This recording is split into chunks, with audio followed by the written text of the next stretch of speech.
Bonjour les guerrières de l'Éternel, j'espère que vous vous portez bien et je suis très ravie de vous retrouver pour cette nouvelle vidéo. Aujourd'hui, nous allons suivre la série, vous savez la série que j'ai lancée il y a quelques semaines, à savoir quelle guerrière de l'Éternel es-tu?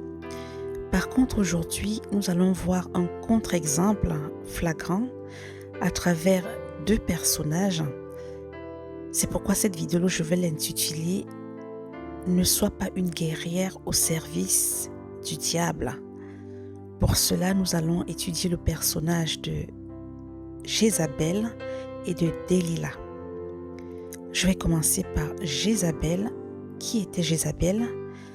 Jézabel était une princesse phénicienne qui a épousé le roi d'Israël, Akab. Pour celles qui ne connaissent pas l'histoire, son histoire se trouve dans le livre de Rois. Donc Jézabel était reconnue comme une femme manipulatrice, méchante, une femme qui avait un très très fort caractère et surtout une femme qui combattait les prophètes de Dieu. Et à cause d'elle, son époux Akab s'est détourné de son Dieu l'Éternel. C'est vraiment une femme qui est venue détourner son époux de son Dieu. À cause d'elle, il a commencé à aimer des faux dieux, les dieux étrangers. Et le Seigneur veut nous interpeller à ce que nous ne soyons pas ce type de femme. Donc, je disais qu'elle était une femme manipulatrice parce qu'il y a dans le livre des Rois au chapitre 21, l'histoire de Naboth. Naboth, c'était un monsieur qui avait un terrain, une vigne, non loin de celle d'Akab. Donc, Akab a voulu prendre la vigne de Naboth. Il lui a demandé, mais Naboth a refusé.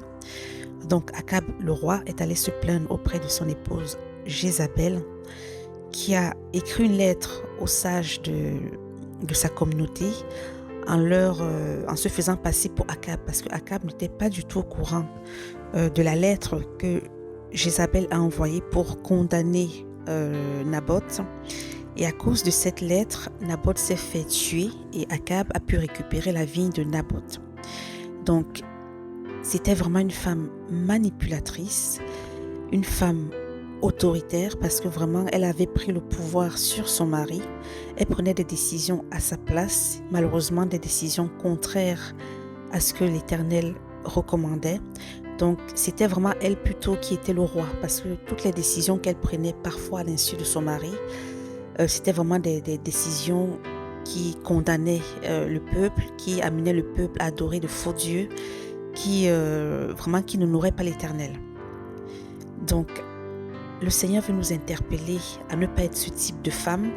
Vraiment, toi, ma sœur qui m'écoute, si tu es ce genre de femme qui est rentrée dans la vie d'un homme et que depuis que tu es rentrée dans sa vie, c'est toi qui l'amènes voir des marabouts, c'est toi qui l'amènes à prendre des décisions qui le détruisent, qui détruisent votre vie, des décisions qui vous éloignent du Seigneur. Donc le Seigneur nous invite vraiment à ne pas être ce type de femme, parce qu'il y a vraiment des femmes qui sont tellement autoritaires, une autorité démoniaque, qui prennent le dessus sur leur époux, qui prennent des décisions à leur place et souvent des mauvaises décisions, des décisions destructrices. Donc c'était ce type de femme Jézabel, et malheureusement son mari était faible au point où il a abandonné l'Éternel son Dieu pour aller adorer de faux dieux.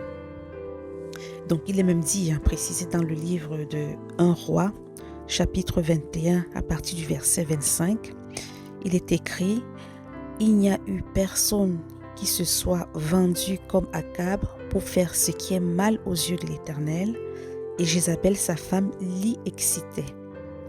Il a agi de manière la plus abominable en allant après les idoles, comme le faisaient les Amoréens, que l'Éternel chassa devant les enfants d'Israël. » Donc le Seigneur veut vraiment parler à toi, ma sœur, qui est dans un foyer. C'est toi qui décides de tout. C'est toi qui prends toutes les décisions.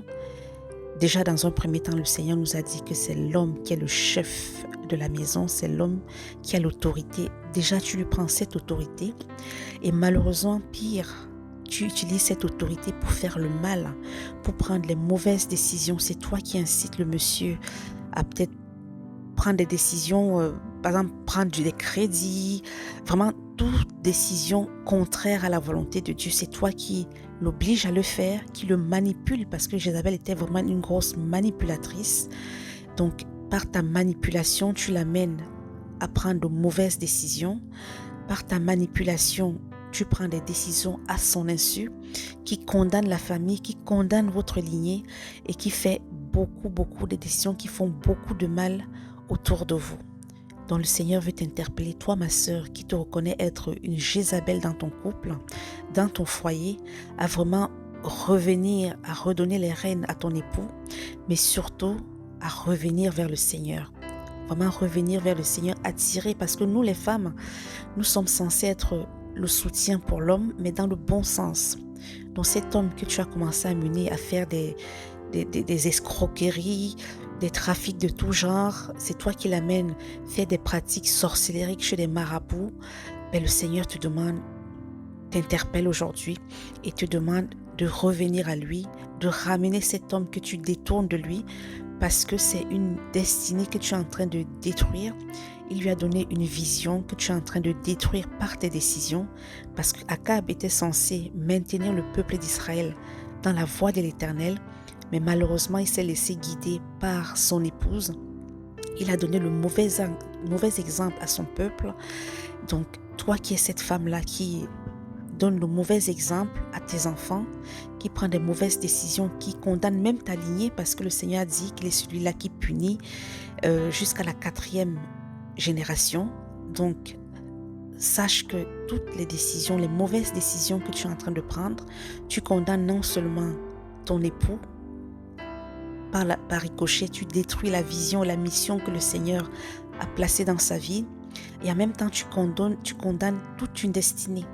Donc le Seigneur veut t'alerter là-dessus, ma sœur, en te demandant de revenir à lui, de remettre les rênes à ton époux, et surtout d'être celle-là plutôt qui l'amène à adorer Dieu, le vrai Dieu, être celle-là qui veille à ce que ton mari ne se détourne pas de Dieu, être celle-là qui veille à ce qu'il prenne des bonnes décisions selon ce que le Seigneur nous recommande.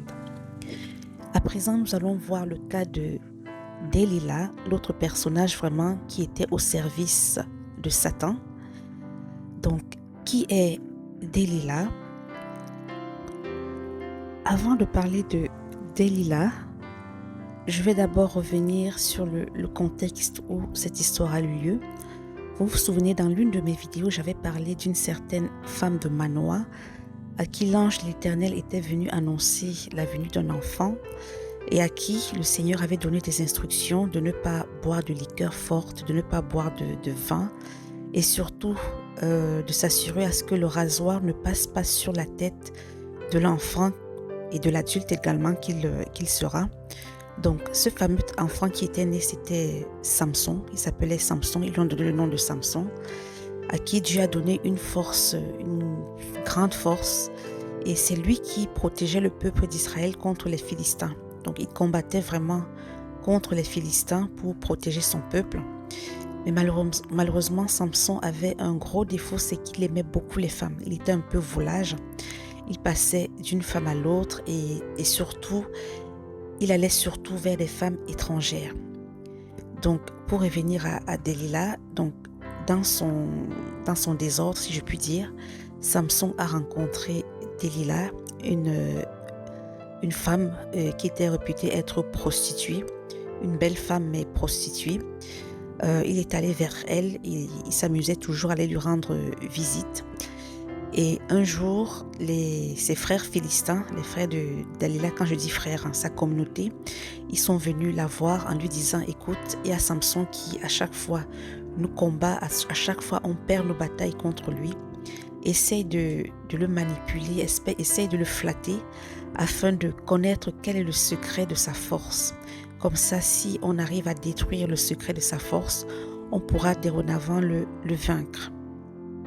Donc, c'est ce que Delilah a commencé à faire. Donc, à chaque fois, elle demandait à Samson, quel est le secret de ta force? Bon, Évidemment, au départ, il lui donnait des fausses raisons et elle le mettait en pratique, mais elle se rendait compte que Samson gardait toujours la même force. Donc, on va donc partir au chapitre 16 du livre des Juges, à partir du verset 16, chapitre 16 de Juges au verset 16, il est dit: Comme elle était chaque jour à le tourmenter et à l'importuner par ses instances, son âme s'impatienta à la mort. Il lui ouvrit tout son cœur et lui dit: Le rasoir n'a point passé sur ma tête, parce que je suis consacré à Dieu dès le ventre de ma mère. Si j'étais rasé, ma force m'abandonnerait, je deviendrais faible et je serais comme tout autre homme. Délila, voyant qu'il lui avait ouvert tout son cœur, envoya appeler les princes des Philistins et leur dire: Montez cette fois-ci, car il m'a ouvert tout son cœur. Et les princes des Philistins montèrent vers elle et apportèrent l'argent dans leurs mains. Elle l'endormit sur ses genoux. Et ayant appelé un homme, elle rasa ses tresses et la tête de Samson et commença ainsi à le dompter. Il perdit sa force. Elle dit alors: Les Philistins sont sur toi, Samson. Et il se réveilla de son sommeil et dit: Je m'en tirerai comme les autres fois et je me dégagerai. Il ne savait pas que l'Éternel s'était retiré de lui. Les Philistins le saisirent et lui crevèrent les yeux. Ils le firent descendre à Gaza et le lièrent avec des chaînes d'airain. Il tournait la meule dans la prison. Donc, l'histoire nous dit que Samson, puisque Delilah le harcelait pour avoir son secret, il a fini par en avoir marre en fait. Il était fatigué de la voir tout le temps le tourmenter avec la même question. Il s'est finalement confié à elle, il a ouvert son cœur et Delilah a fait raser sa tête comme on a pu le lire. Et suite à ça, il a perdu ses forces. Donc les Philistins se sont emparés de lui et l'ont gardé comme prisonnier. L'histoire nous dira plus tard que finalement Samson va revenir à lui. Il va implorer le pardon du Seigneur, sa miséricorde, et lui demander de faire un dernier geste avant de le prendre. Donc le Seigneur a permis que ses cheveux repoussent en un trait, ce qui a permis à ce que lors d'un banquet, il y avait une grande fête où tous les princes des Philistins et une grosse partie de la population se sont retrouvés dans une grande salle de fête. Et malheureusement pour eux, Samson était attaché à deux piliers, à deux des piliers qui tenaient en fait la salle. Et il a pu détruire avec sa force ces piliers et la salle s'est écroulée sur toute la population. Donc Samson est mort en même temps que tous les princes des Philistins et une bonne partie de la population. C'est vrai, il a posé un acte fort à la dernière minute, mais c'est pas ce que le Seigneur avait prévu. C'est pas ce qu'il attendait de lui et il avait prévu qu'il perdure, qu'il continue à aider le peuple d'Israël pendant longtemps contre l'oppression des Philistins. Mais à cause de la désobéissance, à cause de la vie mondaine, à cause de la débauche, il a gaspillé ses dons et il est passé à côté vraiment de sa mission. Donc revenons maintenant à Delilah. Delilah, c'est cette femme-là, belle, une très belle femme, manipulatrice, qui est souvent utilisée pour, comment dirais-je, faire tomber les élus, faire tomber les princes, faire tomber les grands hommes. Ce sont ces femmes-là, si je fais un parallèle avec les Delilah des femmes modernes, ça s'adresse à toi, ma sœur, qui est très belle et tu es consciente de ta beauté, mais malheureusement, tu utilises cette beauté pour faire tomber les hommes forts, enfin pour faire tomber les puissants de ce monde. Je m'explique. Certains d'entre vous sont utilisés pour aller séduire des rois, des princes, des présidents, des hommes d'affaires, des personnes vraiment haut placées en dignité, qui sont faibles malheureusement. Quand ils voient votre beauté, vous allez les séduire, vous allez les manipuler pour leur extorquer des informations, pour aller les détourner en fait de leur bon sens et à cause de ça, vous réussissez à les faire tomber parce que vous prenez des secrets. Par exemple, certains vous révèlent leurs secrets, certains vous révèlent leurs faiblesses, certains vous révèlent vraiment les secrets de leur réussite, je ne sais quoi. Donc, vous êtes utilisé par la partie adverse, vous êtes utilisé peut-être par des hommes politiques de la partie adverse, en fait, pour séduire ces hommes-là, pour avoir des informations et que malheureusement leurs adversaires vont utiliser pour les faire chuter.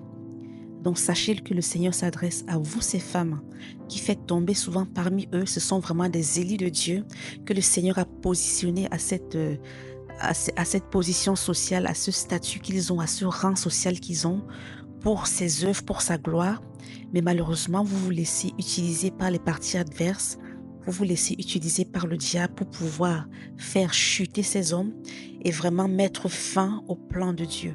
Parce qu'il y a beaucoup d'hommes puissants qui sont tombés à cause des femmes des Delilah qui ont été utilisées pour les manipuler, pour leur extorquer des informations, pour jouer de leur faiblesse par certaines même, on le voit encore, hein, même dans le milieu sportif, certaines femmes qui consciemment vont avoir des relations intimes avec des hommes riches, des grands footballeurs ou je ne sais qui s'amusent à filmer et à partager ces vidéos, ou même si elles ne filment pas, qui vont par la suite dire qu'elles se sont fait violer.